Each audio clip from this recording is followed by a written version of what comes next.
Assalamualaikum warahmatullahi wabarakatuh. Alhamdulillahi rabbil alamin. Ar-Rahmanir Rahim, Maliki yaumiddin. Walladzi khalaqal insana fi ahsani taqwim. Asyhadu an la ilaha illallah wa asyhadu anna Muhammadan abduhu wa rasuluh la nabiyya ba'dah. Amma ba'd. Bapak Ibu yang saya hormati, anak-anak yang sama-sama kita sayangi, bersyukur alhamdulillah kita pada maghrib hari ini kembali hadir dalam rangka kita melaksanakan salah satu kewajiban kita sebagai hamba Allah, yaitu melaksanakan sholat berjemaah, kemudian dilanjutkan dengan kajian-kajian ulang tentang agama kita yang sudah kita lakukan dalam kehidupan sehari-hari. Mudah-mudahan kajian-kajian ulang ini akan menambah pengalaman dan ilmu kita, dan sehingga ilmu ini dapat kita terapkan dalam kehidupan kita sehari-hari. Salawat beriring salam semoga senantiasa tercurahkan pada junjungan kita Nabi besar Muhammadin sallallahu alaihi wasallam. Allahumma sholli ala Muhammad wa ala ali Muhammad. Bapak Ibu yang saya hormati, pada pertemuan yang lalu kita sudah membicarakan teori, ya, cara-cara mengapani jenazah, mulai cara mengukur jenazah dan cara merobeknya. Tapi teori itu masih kita menggunakan kertas, jadi belum menggunakan kain kafan.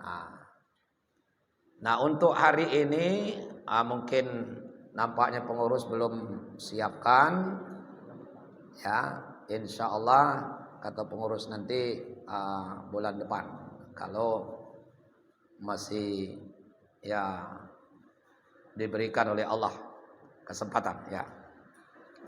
Nah kita langsung menyolatkan jenazah. Jadi menyolatkan jenazah ini hukumnya sama-sama fardu kifayah. Jadi untuk laki-laki maupun untuk perempuan. Kata Ummu Atiyah dalam suatu riwayat, kami diperintahkan oleh Rasulullah untuk memandikan jenazah sama dengan diperintahkan untuk laki-laki. Juga kami diperintahkan untuk mengafani jenazah juga sama yang diperintahkan untuk laki-laki. Juga kami diperintahkan untuk menyolatkan jenazah, ya, sama dengan perintah laki-laki. Tapi kata beliau, kami dilarang oleh Rasulullah untuk mengantar atau ikut mengubur. Tapi kata beliau, larangan ini tidak tegas, tidak sampai ke haram. Nah maka di sini kita simpulkan fardu kifayah ibu-ibu dengan fardu kifayah bapak-bapak berbeda. Yang bapak-bapak 4 memandikan, mengafani, menyolatkan dan menguburkan. Sedangkan ibu-ibu hanya 3, memandikan, mengafani dan sampai menyolatkan. Nah, ini kan jangan terbalik. Sebab ada saya sekali menyaksikan di suatu tempat di kota ini, bukan di dusun, di kota Bengkulu ini. Jadi waktu itu kita menyolatkan jenazah. Ibu-ibu ini duduk dia di terase, rame. Saya nanya, Bu, kenapa belum siap, Bu, untuk sholat? Ini kan orang lah siap. Jawab ibu-ibu, kami tidak boleh sholat jenazah tuh. Oh, saya tidak sempat nanya kan. Kami tidak boleh Pak salat jenazah itu. Kenapa untuk laki-laki saja. Oh.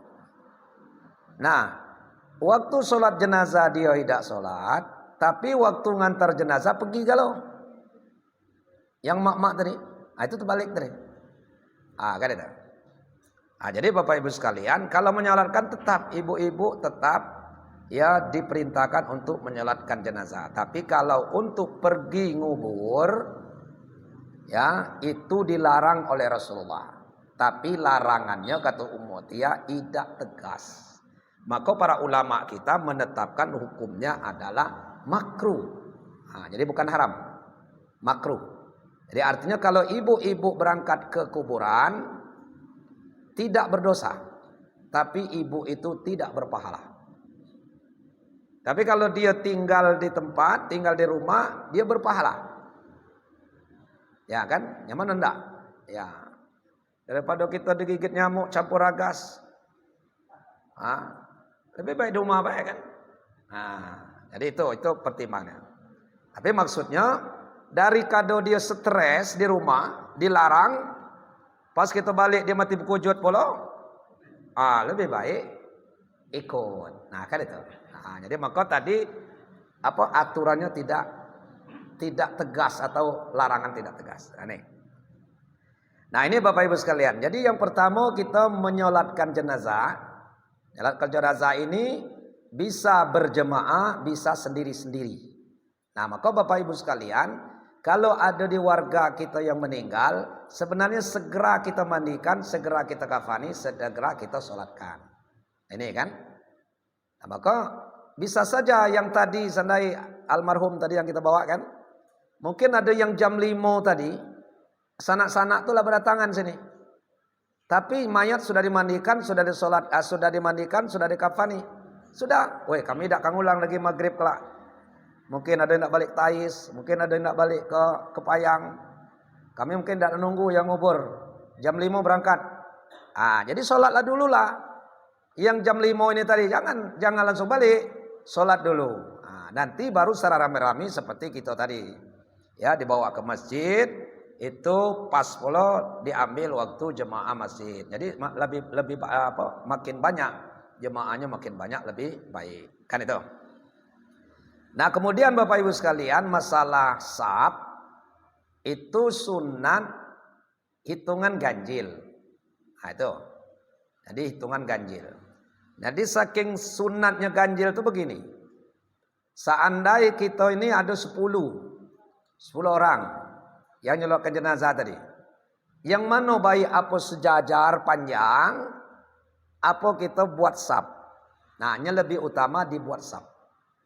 Daripada ini panjang 9 berarti 9 orang. 9 orang plus imam. Kan itu kan? Berjejer panjang. Yang lebih baik tidak seperti itu. 3 di depan, 3 di belakang, di tengah, 3 di belakang. Berarti dia 3 baris atau 3 sab. Ini.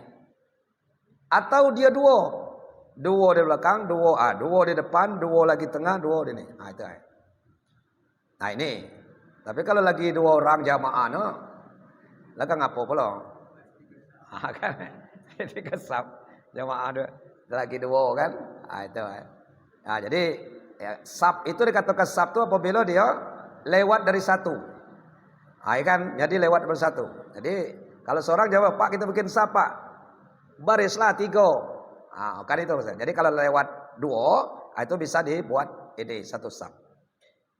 Baru nanti ada imam tanpa komat, ya langsung kita ini, ya langsung kita melaksanakan sholat, tidak pakai komat, tidak, apalagi azan, ya. Baru takbir. Yang lebih utama, ya menyolatkan itu, termasuk yang imam itu keluarga atau orang yang diberikan pesan wasiat non benda. Sandai kalau aku meninggal nanti, tolong yang menjadi imam si anu. Kira-kira begitu. Maka cari dulu orang ini selagi ada. Tapi kalau tidak lagi, itu lari ke keluarga terdekat. Boleh. Atau keluarga terdekat menyerahkan kepada imam yang ada di sekitar. Ya kan? Nah maka kita kalau waktu sholat jenazah itu imam tidak mau dia langsung, kecuali sudah ada penyerahan dari keluarga. Nah, ini kan, seperti kita tadi kan, sholat maghrib tadi saya imam, ya Pak Sari ada. Nah tidak beliau langsung jadi imam. Nah, kita serahkan kepada keluarga. Nah itu kan lebih utama. Tapi kalau kata keluarga, Pak Imam, kami tadi adik-beradik lah sepakat mohon Pak Imam untuk memimpin sholat jenazah ini. Nah, silakan. Ya, artinya kita sudah ada penyerahan. Jangan perlu nanti gelonong Pak Imam. Apa lanang itu kata anaknya, aku nak jadi imam. Sekali inilah bapakku ninggal, ini kan hidup lagi. Kata ya kan, aku nak jadi imam. Ngapa perlu lanang itu duluan? Lekak parah pula kita ribut pula kan itu. Padahal anaknya lah cita-citanya, pokok kalau bakku ninggal aku jadi imam. Tahu-tahu langsung Pak Imam langsung jeruduk datang kan ada. Maka kita tawarkan dulu. Jadi niat dalam hati, niat dalam hati kita langsung takbir seperti tadilah, tidak salah pas ya. Takbir, kemudian kita membaca surat Al-Fatihah ya tanpa ayat, kemudian takbir lagi ya, takbir yang kedua, baru baca sholawat, silakan maunya panjang mau yang pendek. Ya, kemudian baca doa, ya doa juga silakan yang panjang, silakan pendek, khusus untuk yang meninggal. Kalau laki-laki atau perempuan, ya. Kalau satu Allahumma maghfir lahu, kalau dua Allahumma maghfir lahuma, kalau banyak Allahumma maghfir lahum. Jadi artinya kalau mayat itu kebetulan meninggalnya banyak, tidak perlu antri, tidak perlu maju mayat sana maju. Assalamualaikum warahmatullahi wabarakatuh. Silakan mayat yang kedua maju. Ya, kalau mayat sampai 10 penemanan kerja itu. Jadi cukup kita bariskan baik. Bariskan aja, doanya aja yang dirubah. Domirnya yang dirubah, ya. Kalau tadi kalau dua huma, kalau banyak itu 3 ke atas. Jadi bahasa Arab itu kalau banyak 3 ke atas. Ini kan, maka hum, Allahumma maghfir lahum warhamhum wa'afihim wa'fu anhum, dan seterusnya. Ini, jadi artinya tidak perlu antri, baik tino maupun lanang. Ya, silakan aja. Jadi tetap kita buat doanya itu. Kalau tino, ya, kalau tino Allahumma maghfir laha. Ini. Kalau kita bisa menggantinya, tapi kalau seandainya ibu-ibu tidak baca, aku tidak baca, nyemana hu. Nyemana aja, insyaallah Allah Maha mengetahui. Nah ini itu doa. Kemudian takbir lagi, baru doa yang ke selanjutnya disebut dengan biasa doa itu isinya adalah mendoakan keluarga. Baru salam, kan ada banyak. Nah baru salam. Nah sudah jadi kebiasaan kita, habis assalamualaikum kanan, assalamualaikum kiri, itu kita berdoa lagi. Tetapi tidak ditemukan riwayat atau disunatkan, apalagi diwajibkan. Nah, tapi karena ini sudah di luar sholat, maka tidak ada larangan. Ya, makin banyak berdoa, insya Allah makin bagus kan? Jadi artinya silakan bapak-bapak mau pakai ataupun tidak. Assalamualaikum kanan, assalamualaikum kiri, angkat mayat. Nah, itu kan? Tapi karena jadi kebiasaan di masyarakat kita, dan kebiasaan ini memang tidak ada larangan. Nah maka ini dibiarkan saja. Sadai bagi kita kan assalamualaikum kanan, assalamualaikum kiri, ada yang berdoa lagi. Tapi karena ini sudah di luar sholat, maka itu tidak ada orang yang melarang. Kan itu kan? Tidak ada yang melarang.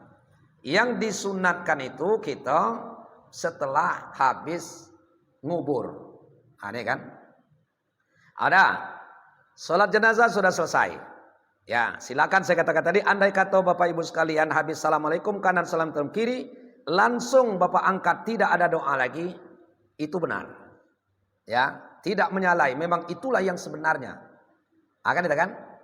Tapi andai kata ada yang assalamualaikum kanan, salam kiri, ada yang berdoa lagi, jangan pula dimarahi. Kan itu kan? Jangan dimarahi kan? Silakan saja. Ya. Nah, jadi hal-hal yang model ini tidak perlu kita ributkan, itu maksudnya yang kecil-kecil seperti itu. Nah, kemudian segera diangkat. Diangkat jenazah ini tadi. Dan cara membawa jenazah itu bebas. Tidak ada wajib duluan kaki, wajib duluan kepala. Tidak wajib. Silakan dulu kaki, silakan dulu kepala. Yang penting jangan ditegakkan. Ya. Kalau ditegakkan ada larangan, memang tidak ada larangan. Tapi etikanya tidak mungkin ngeceruit mayat bertegak. Lah ngapo? Nah, memang tidak larang kalau bapak ngapo Pak Ustaz? Tidak ada larangan. Betul, memang tidak ada larangan, ya. Tapi kita ini di samping larangan hukum kan ada etika. Ya kan? Ada etika. Memang tidak ada larangan. Nah, artinya ini, ada yang mengatakan duluan kepala, ada yang mengatakan duluan kaki. Tapi ada ulama mengatakan itu duluan kaki. Tapi itu juga tidak ada dasar yang ini. Hanya mengatakan kalau duluan kaki, naik kata dia bertegak, langsung. Tapi duluan kepala, belakang dia. Nah, tapi setelah masuk ke liang kubur, memang kata Rasul kalau tidak ada kesulitan, kakinya duluan diturunkan. Nah, jadi kalau kita masuk ke liang kubur tadi dengan bawa, menurut saya itu yang lebih tepat itu kakinya, tidak apa-apa. Tapi anda katanya dulu kepala juga boleh. Nah ini kan, ada pula orang dalilnya dalil akli. Ngapo dulu kepala? Karena orang lahir itu dulu kepala. Ada yang membantah, cuman kalau dia sunsang. Payah dia jawabnya kan? Berarti diumumkan bahwa Bapak Ibu sekalian membawa jenazah itu sesuai dengan kelahiran. Sandai kan ada yang ngomong, kita lahir itu mayoritas dulu kepala. Namun menurut riwayat, almarhum ini dulu dia lahir dulu adalah sunsang. Oleh karena itu mohon Bapak nanti membawa jenazah ini duluan kaki. Kalau yang sesar, melintang. Itu tidak bisa dijadikan dalil. Ya, tidak bisa dijadikan dalil. Jadi artinya ya silakan saja. Ya, mau dulu kaki, artinya kalau tidak nak mutar berarti kaki duluan. Kita bawa kaki duluan sehingga nanti waktu sampai ke liang kubur langsung kakinya kita turunkan. Nah, ngapo Bapak Ibu sekalian kakinya duluan? Nah, ini ada hikmah tersendiri. Sekarang sebenarnya terjawab. Kan banyak orang ini meninggal ini mungkin kecelakaan. Nah, kan gitu kan?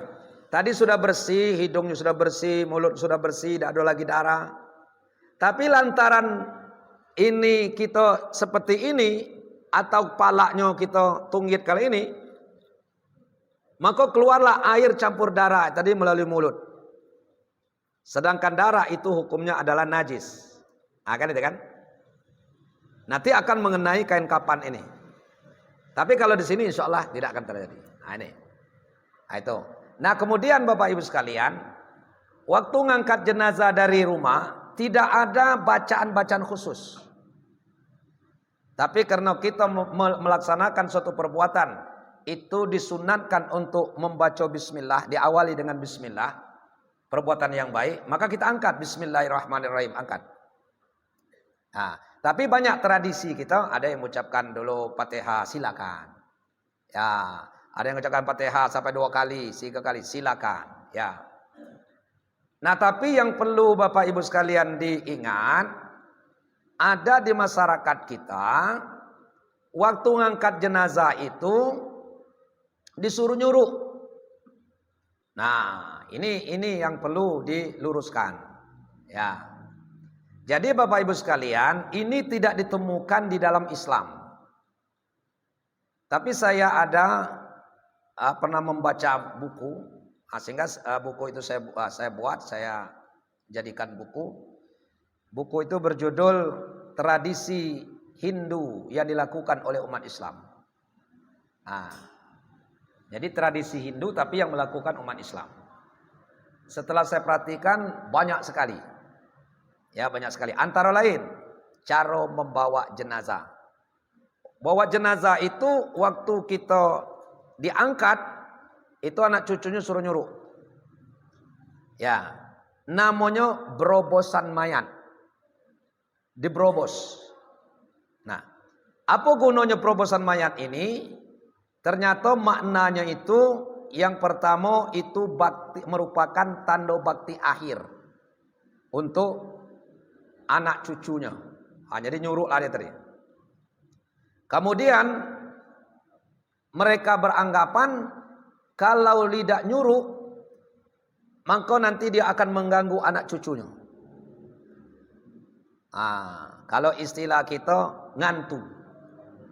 Dulu kan banyak antu dulu. Kalau kini kan tidak ada lagi hantu, lah masuk TV kalau hantu. Kan ada kan? Dulu banyak hantu. Nah, ngapa dulu banyak hantu? Menurut cara kita kan hantu. Kalau menurut saya nih, tidak ada sumbernya dari buku, tidak. Bukan dari ulama, bukan. Menurut anggapan masyarakat itu dulu banyak hantu, faktornya itu ada 3. Faktor yang pertama, yang meninggal memang tidak beriman. Islam KTP baik. Sholat tidak, puasa tidak, segala tidak. Faktor yang kedua, yang ditinggalkan juga tidak beriman. Maka dipastikan yang meninggal ini tidak akan mengganggu.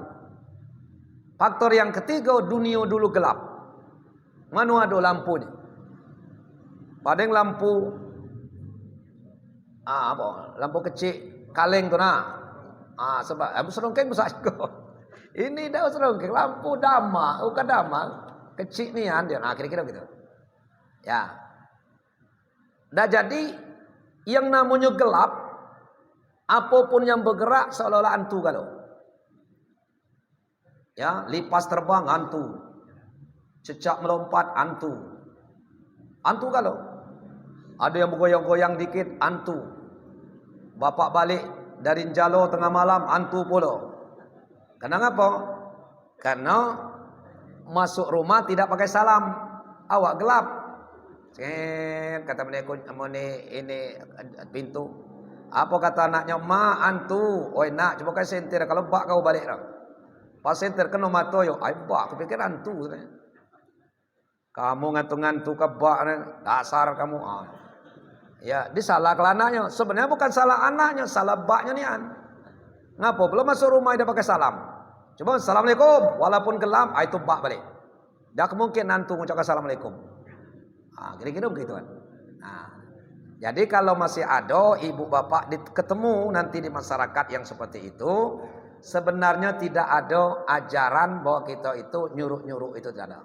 Ternyata itu sumbernya dari tradisi agama lain. Ya ini, menurut yang pernah saya baca.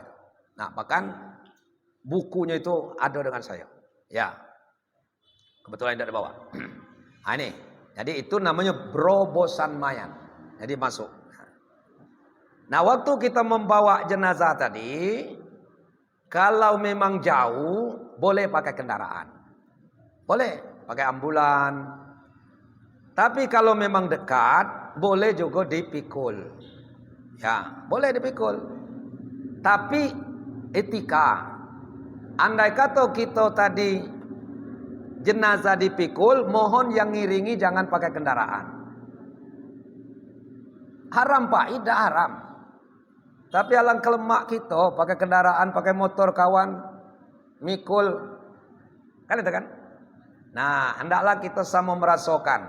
Kalau mayat tadi dipikul, maka hendaklah yang mengantar semuanya berjalan kaki. Nah kalau tidak, nantilah nyusul aja kelak. Tidak lemak nengoknya, walaupun itu tidak haram. Ya, jadi itu. Tapi kalau tadi membawa jenazah tadi pakai ambulan, silakan. Jangan pula kawan tempat ngubur 25 kilo, kawan pakai ambulan, kita jalan kaki. Itu stres itu. Kata Pak Ustaz lebih baik jalan kaki. Kawal pakai ambulan. Berapa lama berapa Pak? Kemana? Ke Tais. Nguburnya ke Tais. Ini kacau pula itu. Hanya tidak terlalu tidak terlalu kita buat-buat. Jadi silakan aja kalau kita tadi pakai kendaraan, kemudian silakan. Ada juga yang mengatakan mengiring itu mengawal itu di awal. Ada pula yang mengatakan di akhir. Silakan saja. Ya, silakan hendak di depan silakan, mau di belakang, mau di samping silakan. Ya. Nah kemudian ada pula kita pakai payung. Ya. Sebenarnya payung itu untuk yang mikul, bukan untuk jenazah. Untuk yang mikul itu, calak nih yang mikul, payung kata. Sebenarnya untuk yang mikul itu Pak, bukan untuk yang yang meninggal. Ya. Nah sarunya mako adil, payungnya itu 4 penjuru. 1, 2, 3 kena mikul kan. Nah ini kan. Tapi kita seolah-olah payung itu adalah suatu kewajiban, penghormatan. Nah, sebenarnya tidak. Ya. Nah, kemudian Bapak Ibu setelah sampai ke kubur, maka untuk kalau perempuan yang mengangkat atau menyambut jenazah itu tadi hendaklah para mahramnya. Nah ini mahram, orang yang haram dinikahi, anak-anaknya, kan itu kan, ponakannya, bapaknya, kira-kira kan? Itu kalau seandainya mak-maknya Tino meninggal, hendaklah yang masuk di situ adalah para mahramnya. Kemudian adalah orang yang tidak berhubungan suami istri pada malamnya. Karena ada riwayat begini. Waktu putri Rasulullah meninggal, ya namanya putri Rasul berebut kawan ini ndak turun tadi. Berebut kan. Seperti kita kan, anak gubernur mati, oi, berebut gitu. Ndak apa namanya itu, ndak di depan kalau. Mayat belum masuk, kita masuk duluan. Kira-kira kan. Nah ini. Nah waktu mereka berebut mau ini, Rasulullah tanya, tunggu kata Rasulullah. Kalau bahasa kita, tunggu dulu. Saya ingin bertanya kepada kalian semua. Siapa yang malam tadi tidak berhubungan suami istri? Diam enggak lo? Siapa kata Rasul? Yang tidak. Nah, nunjuk tanganlah jauh lanang itu. Namanya Abu Talha. Aku ya Rasulullah. Kalau itu kata Rasul, apa? Masuk. Kan itu kan? Masuklah di situ tadi. Ini kan. Kemudian usus perempuan sunat pakai tirai di atas. Jadi waktu masuk kita pasang tirai itu. Silakan kain panjang atau kain keranda tadi. Takkan ada yang megang, masuk. Ini. Pas masuk. Nah maka yang pakai tirai ini hanya khusus perempuan saja. Yang laki-laki sebenarnya tidak disunatkan. Nah ini. Masuk. Kemudian kita letakkan mayat ini. Lubang apa jenazah, apa lubang kuburan. Sebaiknya pakai liang lahat. Tapi tidak harus. Ya. Andai kata di suatu daerah kita menghemat tanah. Ya. Maka ditetapkan oleh masyarakat kita pakai lubang tengah. Maka boleh. Ya, tapi yang sebenarnya kita ada pakai liang lahat. Akhirnya ada juga liang tengah. Atau boleh di liang tengah itu apabila runtuh. Ladi digali ini selalu runtuh nih. Tidak bisa Pak pakai lubang samping. Runtuh. Maka kita menggunakan ini. Artinya yang sebenarnya kita umat Islam itu dia memakai liang lahat. Tapi kalau dua faktor ini terjadi, faktor yang pertama tanah tadi longsor, tidak pacak kita masukkan jenazah, longsor tuh, digali longsor, maka pilih dengan liang di tengah. Yang kedua, kalau ada kesepakatan di masyarakat, karena kita ini apalagi di Bengkulu ini, kalau di dusun banyak, di Bengkulu ini susah kita mencari tempat pemakaman itu. Ada pemakaman yang sempit sudah 20, 30 bahkan sudah 50 tahun. Nah, sini pasti akan rapat. Maka itu disepakati di warga tersebut adalah menggunakan lubang tengah, maka itu boleh. Jadi itu Bapak Ibu sekalian. Nah baru setelah selesai tadi kita sunat berdoa. Nah ini kan sunat dia berdoa. Bisa dari samping jenazah tadi. Dan sunat kita menghadap ke kiblat. Tapi kalau tidak ada kiblat tidak apa-apa. Nah, jadi Rasulullah SAW waktu itu dia ngambil berupa tongkat, dipanggilnya para sahabat, dan sekaligus pada waktu itu dia mau menyampaikan berupa tausiah lah kira-kira, kata singkat, ya agar mengingat bahwa kita lambat ataupun cepat akan menyusul orang yang kita kuburkan tadi. Oleh karena itu kita berdoa sebelum meninggalkan tempat ini. Nah, jadi maka Bapak Ibu sekalian kita berdoalah di situ. Nah, idak lama idak. Nah, silakan. Ini memang disunatkan. Setelah mengubur itu disunatkan untuk berdoa. Nah, berbeda dengan habis sholat. Kalau sholat itu tidak ada diperintahkan sunat ataupun wajib untuk berdoa kembali. Berbeda dengan habis yang mengubur. Kalau mengubur itu kita sunat untuk melaksanakan doa kembali. Itu. Nah, kemudian baru kita selesai, ya. Nah, kuburan itu hendaklah kita agak tinggikan supaya orang tahu bahwa itu kuburan. Ya. Dan kuburan itu sebenarnya Bapak Ibu sekalian tidak perlu di beton, tidak perlu di semen. Ya, tidak boleh di semen. Tapi ada yang mengatakan itu haram. Jelas memang di dalam hadis ada. Tapi asbabul wurud daripada hadis itu artinya dikhawatirkan orang akan terjadi sesembahan. Ya kalau kita pakai pondok, nah itu dikhawatirkan situ. Ya ternyata di dusun-dusun ya. Kalau ada kuburan yang sudah ada pondok itu tempat orang bawa sesajen. Nah, itu yang dikhawatirkan. Nah, tapi yang jelas Bapak Ibu sekalian sebenarnya cukup buat ciri-ciri saja. Seperti kita lihat di Mekah, di Madinah, itu hanya contoh batu aja, ya, supaya tahu bahwa ini adalah kuburan, supaya jangan dipijak-pijak orang, jangan orang kencing di situ. Tapi artinya tidak perlu sebenarnya kita menggunakan, apalagi pakai mewah-mewah, standing, ya, buahnya waktu di rumah tidak pakai keramik, pas kuburannya bawa ke keramik tingginya. Akan artinya dengan keramik itu tidak akan membantu orang tua kita. Percuma kita keramiki, kita buat gedung di situ, diatapi, tapi kita tidak pernah mendoakannya. Ya, tidak akan nolong maksudnya.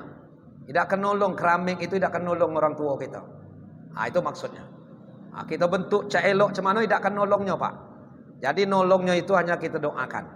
Baik didoakan waktu kita ziarah maupun didoakan tiap selesai kita sholat 5 kali sehari semalam. Itulah yang dinanti-nantikan oleh orang tua kita. Bukan dia mohon, ya anakku semoga nanti aku mati nanti, atau supaya kuburan aku dibuatkan keramik. Tapi dipinta oleh orang tua kita agar kita sebagai anak agar bisa mendoakan. Nah, ini. Nah, Bapak Ibu sekalian, saya kira itu yang perlu kita sampaikan. Sekadar teori ini untuk kajian. Nah, kalau ada hal-hal yang perlu kita diskusikan sampai menunggu sholat, ini ada 10 menit lagi kira-kira, ya, atau 7 menit lagi. Nah, silakan Bapak Ibu kita diskusikan, atau ada pengalaman-pengalaman yang Bapak Ibu temukan nanti bisa kita bicarakan. Ya, kalau memang itu ada ketentuannya, ya kita berarti memang ada. Tapi kalau tidak, ya berarti tidak usah kita lakukan. Nah, ini. Silakan kalau ada. Ya.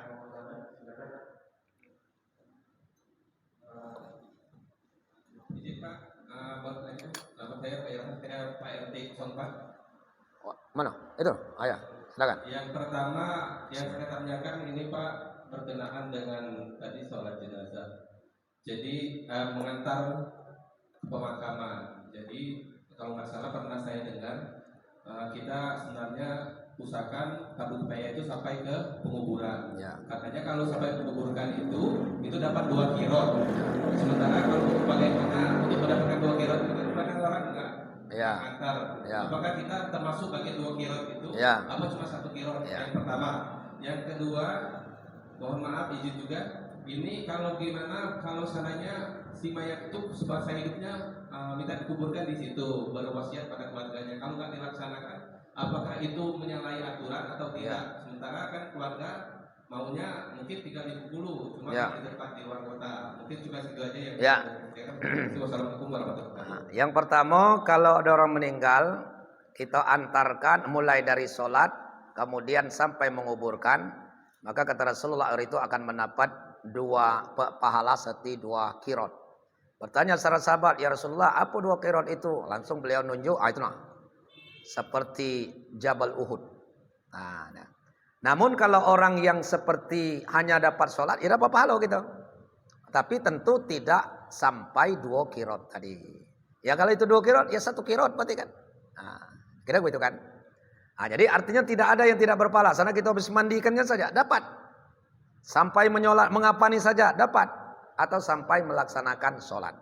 Tapi alangkah bagusnya kalau kita di samping tadi melaksanakan sholat, kemudian juga kita mengantarkan sampai ke kuburan, maka kata Rasulullah, orang itu akan mendapat pahala sebesar 2 kirot. Yang kedua, pertanyaan yang kedua, apa tadi? Wasiat. Wasiat itu ada yang harus ditunaikan, ada yang tidak harus ditunaikan. Seperti, nah kalau aku meninggal nanti tolong kuburkan aku ke mana? Nah, kalaulah itu akan menyulitkan bagi anaknya, maka tidak perlu dilakukan. Tidak berdosa. Kan itu kan? Tidak berdosa. Nah, maka kita Bapak Ibu sekalian seharusnya tidak perlu berwasiat kepada anak seperti itu. Nah, kalau aku mati, kuburkan di tempat di mana aku meninggal. Kan itu kan? Ya kalau Bapak Ibu sekalian anaknya mampu bayar ambulan dari situ ke berapa? Ya, berapa kemana itulah berapa ratus ribu, bahkan jutaan. Ya kalau anaknya mampu, kalau anaknya tidak mampu, nah maka wasiat seperti itu tidak wajib dilaksanakan.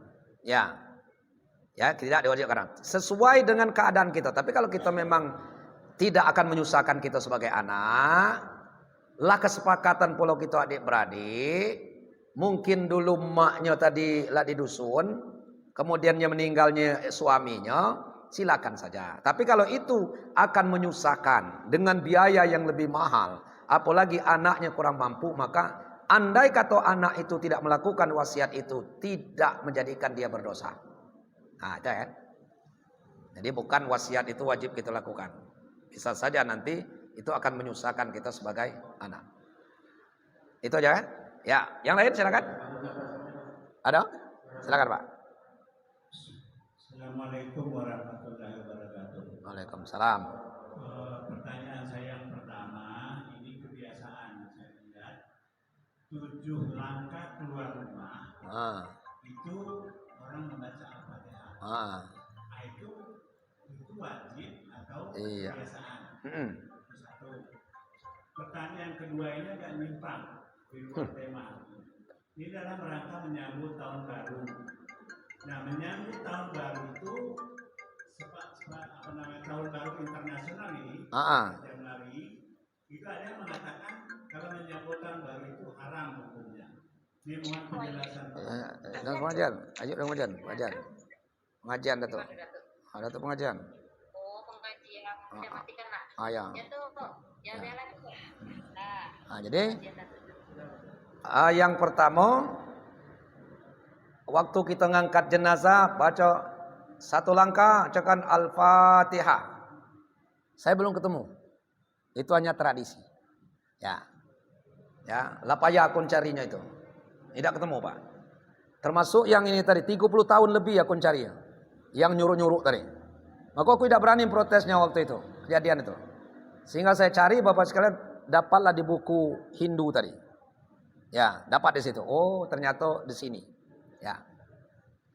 Nah, jadi itu hanya tradisi kebiasaan saja, ya.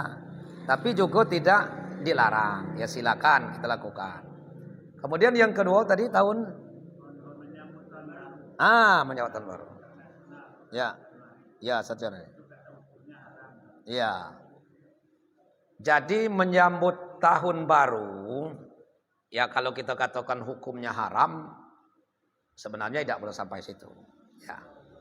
Itu tradisi di masyarakat kita, di daerah kita, untuk menyambut. Asalkan cara menyambutnya itu dengan baik, tidak bertentangan dengan syariat dan akidah, kalau menurut saya silakan saja. Sana yuk kita ini menyambut tahun baru, kita sama-sama meramaikan masjid. Nah, sana kan kita adakan kajian-kajian, silakan. Atau kita sama-sama kita khatam Al-Quran. Walaupun itu bukan tahun kita, tapi kita untuk meramaikan, untuk apa? Supaya ini jangan sampai tahun baru ini kita gunakan, kita pantai panjang main kambing guling. Ya segala sekadar kambing berguling, kalau jemo yang berguling, itu lebih parah lagi. Jadi artinya ini tradisi ya dilakukan masyarakat, selagi itu tidak bertentangan dengan syariat kita lakukan, tapi tidak ada keyakinan. Ya, tidak suatu keyakinan bahwa ini wajib, bahwa ini harus, tidak ada. Sama dengan termasuk kita tahun baru Islam, tidak ada diperintahkan untuk merayakan. Tidak ada. Tapi alangkah bagusnya tahun baru Islam, kemudian Maulid Nabi, Isra dan Mi'raj, itu kita rayakan. Untuk apa merayakan itu? Untuk mengingat kajian-kajian kembali. Ada yang mengatakan haram, tidak ada. Perintah untuk melaksanakan Maulid Nabi, Isra dan bid'ah, ada pula yang model itu. Tapi saya kira itu terlalu ekstrim. Ya, silakan saja, asal cara memperingat itu masih tidak bertentangan dengan syariat dan akidah.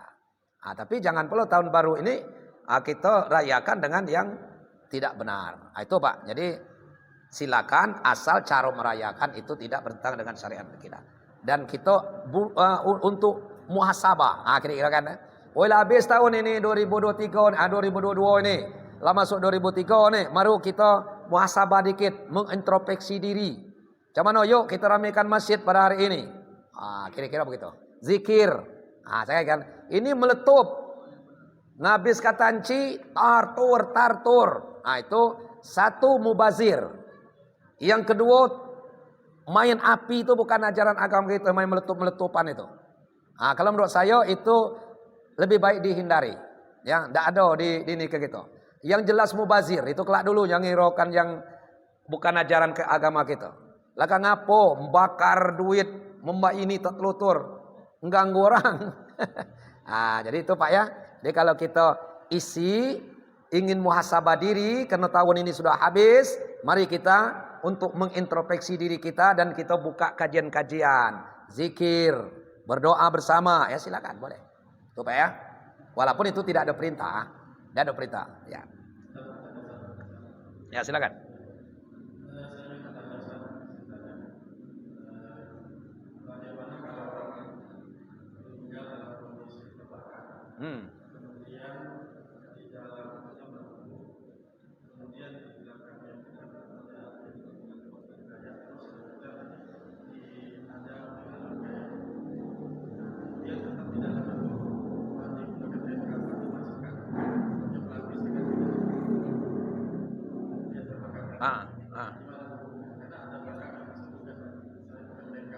Wow.